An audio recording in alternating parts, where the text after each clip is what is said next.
Hey everyone, welcome to today's Explainer. I am so thrilled you're here because today we are tackling something that sits at the absolute core of software engineering, and that is safeguarding your database.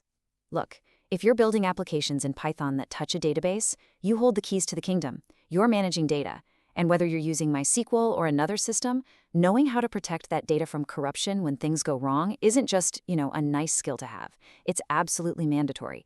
So today, we are unlocking the secrets of Python transaction management, and we're going to focus specifically on commit, rollback, and the legendary ACID principles. But first, picture this. You've just logged into your bank portal to transfer your entire life savings to a new account. You hit send. The system successfully deducts the funds from your first account, but right at that exact millisecond before it can credit your new account, the bank's server crashes. Power outage. Boom. What happens? Does your money just vanish into the digital ether? Well, if the system was built poorly, the terrifying answer is yes. And that high-stakes scenario is exactly why the concepts we're looking at today even exist. Okay, let's dive into this. We're going to cover the high stakes, explain commit and rollback, look at a banking example, break down ACID properties, and finally, go over some Python best practices. All right, part one, the high stakes. Let's talk about why database transactions actually matter. When you're building a system, ensuring data safety, consistency, and error recovery is absolutely vital in high-stakes fields. We're talking banking, obviously, but also e-commerce. Think about it. When someone clicks buy, the inventory has to decrease exactly when the payment is confirmed. Or HR systems processing salaries. Nobody wants to be the dev responsible for accidentally having the company's payroll. Or payment gateways like Stripe or PayPal. In all these industries, a half-finished operation is honestly worse than an operation that never started at all. Moving right along to Section 2, Commit and Rollback Explained. These are your main tools for transaction management. So the crucial point here is understanding what a transaction actually is. In database terms, a transaction is an all-or-nothing package deal. It's a group of operations treated as one single indivisible unit. If your script updates 3 different tables, a transaction guarantees that either all 3 tables update successfully together, or if even one of them fails, the whole thing gets completely undone, reverting the database back to exactly how it looked before you started. And to manage that package deal, we use a command called commit. When you run a database query in Python, say an insert or an update, those changes aren't actually saved to the hard drive immediately. They're just sitting there, pending, in a temporary state. The commit command is what you use to tell the database, okay, everything looks perfect, let's lock this in and make it permanent. If you forget to call commit and your Python program closes, those temporary changes are instantly wiped out. Then you have the flip side of that coin, which is rollback. Rollback is literally your ultimate safety net. If you're halfway through your transaction and an error pops up, maybe the database connection drops or a data validation check fails, you trigger a rollback. It acts like a giant undo button. It instantly erases all the pending changes from that current transaction, which guarantees your database isn't left in some corrupted, half-updated state. Let's see this in action in Section 3, the banking example. A classic money transfer scenario. Now, what's really interesting here is the contrast between these two systems. On the left, we have a system built without transactions. Account A is debited $1,000. Success. Then it tries to credit account B, but there's a system crash. The operation just stops. So account A lost the money, but account B never got it. The data is wildly inconsistent, and you've got a very angry customer on your hands.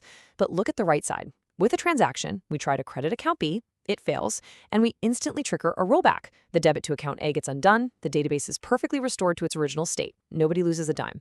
All right, on to Section 4, understanding ACID properties, or the rules that transactions follow. ACID is an acronym, and walking through it really clarifies the underlying theory of how robust modern databases are. A stands for atomicity, which is that all-or-nothing rule we just talked about. C is for consistency, meaning a transaction can only bring the database from one valid state to another valid state. You can't break the structural rules of your tables. I is for isolation.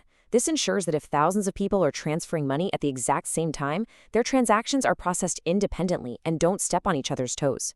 And finally, D is for durability. Once a commit happens, it's saved in permanent storage. Even if you rip the server's power cord out of the wall a second later, that data is completely safe. Let's zero in on atomicity just for a second, because it is absolutely crucial for Python developers to grasp. Atomicity strictly means there is no partial execution, none. The database will never, ever be caught halfway through an operation. It's totally binary, a 1 or a 0. complete success or total failure and reversion. And honestly, that predictability is what lets you sleep at night when you're managing critical systems. Which brings us to Section 5, Python Best Practices, how we actually implement this safely.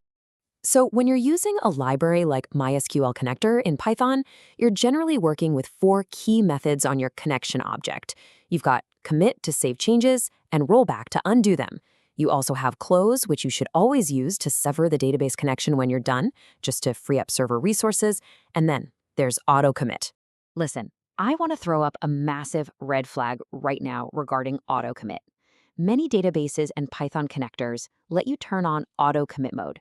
If you do this, every single SQL query you send is instantly and automatically saved permanently. Do not do this in complex applications. If you save every query automatically, you completely strip away your ability to group operations together. You can't roll back a failure because the previous step was already permanently committed.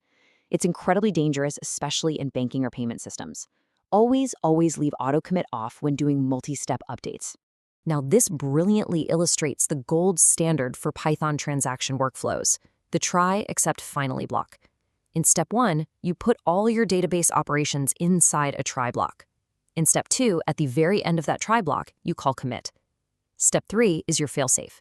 In your except block, which catches any errors that happen, you immediately call rollback. And step 4, in your finally block, you close the connection, making sure resources are freed up no matter what happened with the transaction. Now, as an aside, for more advanced setups, you might encounter massive transactions where you don't necessarily want to undo literally everything if one tiny part fails. That's where save points come in. Save points let you drop a marker halfway through your transaction. If an error happens after that marker, you can choose to roll back just to that specific save point, keeping the earlier work perfectly intact before finally committing. It's a real game changer for complex workflows. One more crucial piece of advice for developers out there. Keep your transactions small and concise. Seriously, when a transaction is running, the database often places a lock on the rows being altered so nobody else can touch them until it finishes.